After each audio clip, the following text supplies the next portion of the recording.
sebelumnya Assalamualaikum warahmatullahi wabarakatuh. Perkenalkan, saya Fitrianti, NPM 18220017. Saya di sini akan menjelaskan tentang sejarah pariwisata. Nah, periode masa penjajahan Belanda, pariwisata zaman ini dimulai sekitar tahun 1910. Nah, setelah pemerintah Belanda mendirikan sejenis kantor travel yang bernama VTV, nah, kegiatan pariwisata di Indonesia ini sudah dilakukan sejak zaman dulu, atau lebih tepatnya ketika masa kerajaan. Para pejabat kerajaan diketahui sangat gemar berpetualang, walaupun daerah yang bisa dikunjungi terbatas.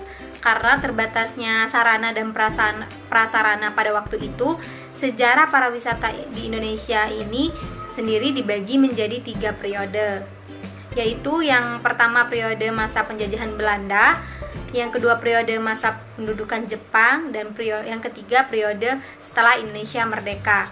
Nah, kegairahan untuk menerjuni dunia pariwisata juga tidak terlepas dari perkembangan teknologi informasi yang membantu persebaran informasi mengenai pariwisata di Indonesia. Kemudian yang kedua saya akan menjelaskan tentang manajemen pariwisata, yaitu ialah suatu ilmu yang mempelajari tentang tindakan perencanaan, perorganisasian, menggerakkan dan pengendalian yang dilakukan untuk menentukan serta mencapai sarana yang telah ditentukan melalui pemanfaatan sumber daya manusia dan sumber daya lainnya. Dalam bisnis pariwisata ini berdasarkan Undang-Undang Nomor 10 Tahun 2009 tentang Kepariwisataan. Kemudian definisi wisata ialah kegiatan perjalanan yang dilakukan oleh seorang atau sekelompok orang dengan mengunjungi tempat tertentu untuk tujuan rekreasi, pengembangan pribadi, atau mempelajari keunikan daya tarik wisata yang dikunjungi dalam jangka waktu sementara.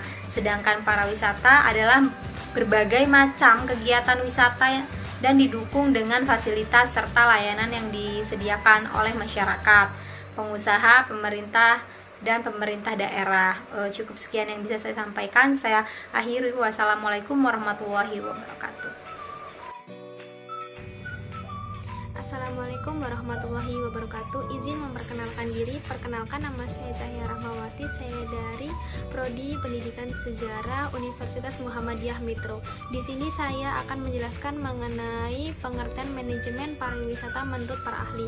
Yang pertama itu menurut Dr. Andes Oilyanglee, manajemen adalah seni dan ilmu perencanaan, pengorganisasian, penyusunan, pengarahan, dan pengawasan daripada sumber daya manusia untuk mencapai tujuan yang telah ditetapkan. Yang kedua itu menurut James A.F. Stunner, yang artinya manajemen adalah proses perencanaan, pengorganisasian, dan penggunaan sumber daya organisasi lainnya agar mencapai tujuan organisasi yang telah ditetapkan. Yang ketiga itu menurut R. Terry, yang artinya manajemen adalah suatu proses khas yang terdiri dari tindakan-tindakan perencanaan, pengorganisasian, penggerakan, dan pengendalian yang dilakukan untuk menentukan sasaran serta mencapai tujuan yang telah ditetapkan melalui sumber daya manusia dan sumber daya lainnya. Yang keempat itu menurut Lawrence Appley, yang artinya manajemen adalah seni pencapaian tujuan yang dilakukan melalui usaha orang lain. Yang kelima menurut Harold Kunz dan Krill Oden, yang artinya manajemen adalah usaha untuk mencapai suatu tujuan tertentu melalui kegiatan orang. Assalamualaikum warahmatullahi wabarakatuh. Perkenalkan, nama saya Fatihul Hikam, kelompok 3, NPM 18220016.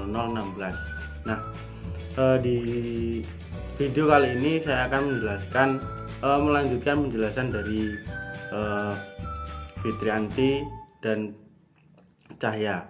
Nah, di sini saya akan membahas tentang kajian manajemen pariwisata untuk dapat dihubungkan antara konsep manajemen dan pariwisata. Terlebih dahulu akan dijelaskan konsep-konsep sebagai berikut. Nah, aspek yang pertama yaitu penawaran pariwisata.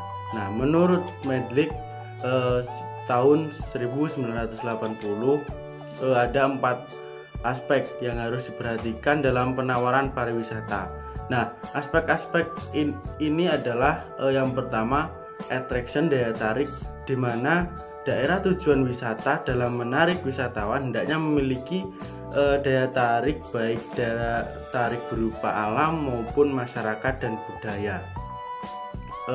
Dan selanjutnya ada achievable atau bisa dicapai. Nah, maksudnya bisa dicapai ini agar wisatawan domestik dan mancanegara dapat dengan mudah dalam pencapaian tujuan ke tempat wisata. Nah, selanjutnya ini ada fasilitas. Syarat yang ketiga ini memang menjadi salah satu syarat daerah tujuan wisata, di mana wisatawan dapat dengan kerasan tinggal lebih lama di daerah tersebut. Nah, adanya lembaga pariwisata. Nah, ini menjadi aspek yang keempat. Wisatawan akan semakin sering mengunjungi dan mencari DTW daerah tujuan wisata apabila di daerah tersebut wisatawan dapat merasakan keamanan, protection of tourist, dan terlindungi baik melaporkan maupun mengajukan suatu kritik dan saran mengenai keberadaan mereka selaku pengunjung atau orang berpergian. Nah, aspek selanjutnya itu ada aspek permintaan pariwisata. Nah, kembali ada yang pertama ini pendapatan ekonomi.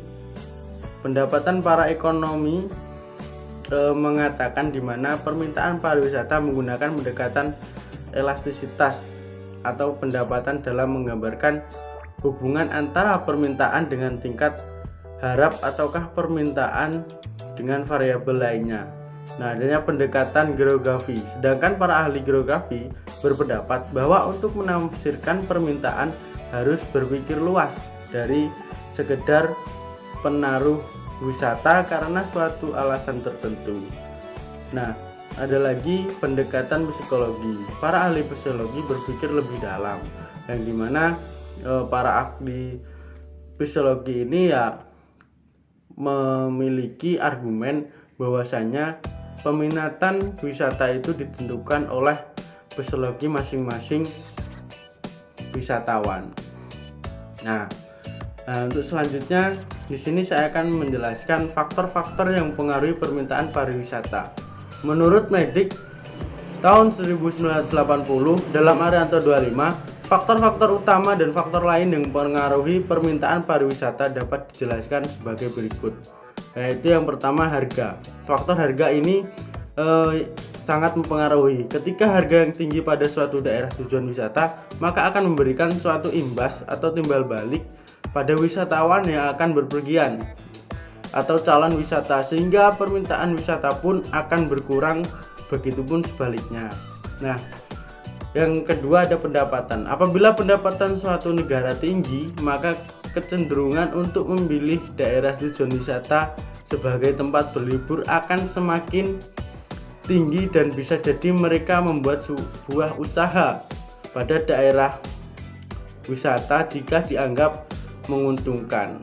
Nah, faktor selanjutnya sosial budaya.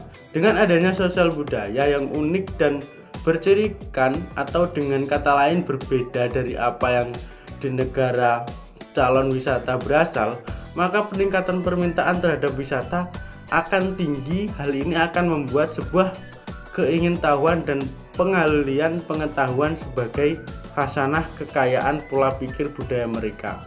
Nah, faktor selanjutnya adalah sosial politik. Dampak sosial politik belum terlihat apabila keadaan daerah tempat wisata dalam suatu kondisi ini aman dan tentram. Tetapi apabila hal tersebut berseberangan dengan kenyataan, maka sospol akan sangat terasa dampak pengaruhnya dalam terjadinya permintaan. Faktor selanjutnya adalah intensitas keluarga. Banyak atau sedikitnya keluarga juga berperan serta dalam permintaan wisata.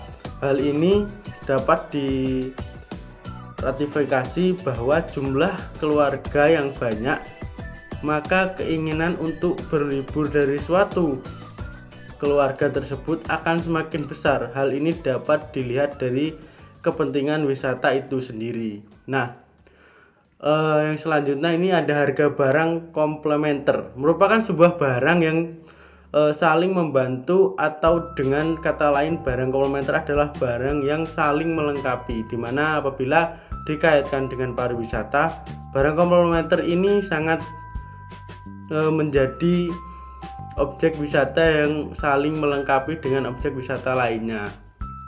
Nah, mungkin itu saja yang bisa saya jelaskan. Saya ucapkan terima kasih.